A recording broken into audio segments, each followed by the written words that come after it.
ბოლო პერიოდში ხშირად გვესმის უძრავი ქონების ბაზარზე არსებული პრობლემების შესახებ, ასევე გახშირებულია ნეგატიური მოლოდინები და გაურკვევლობა იმასთან დაკავშირებით თუ რა იქნება მომავალში.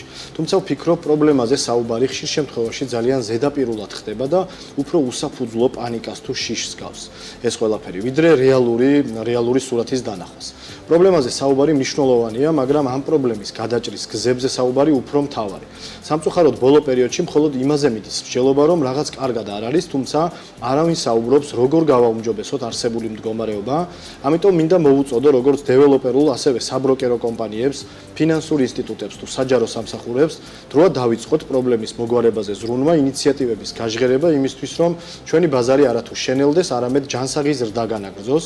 უძრავი ქონების სფერო ერთ-ერთი ყველაზე დიდი კონტრიბუტორია ეკონომიკაში, ამიტომ ჩვენი ამ სფეროს წარმომადგენლების ვალია დავფოკუსირდეთ პრობლემების მოგვარებაზე და უძრავი ქონების ბაზრის განვითარებაზე. ამიტომ უძრავი ქონების პროსპექტის ეთერს გთავაზობთ ამ ფორმატისთვის მომდევნო სამშაბათს შეგვიძლია შევიკრიბოთ ამ სტუდიაში და საქმიანი მსჯელობა გავმართოთ იმაზე, რაც ხდება, იმაზე, რაც შეიძლება მოხდეს და ასევე იმაზე, როგორ ავიდიდოთ თავიდან მოსალოდნელი კრიზისი. ველით თქვენს გამოხმაურებას და საინტერესო აქცენტებისთვის მზად ვართ გიმასპინძლოთ.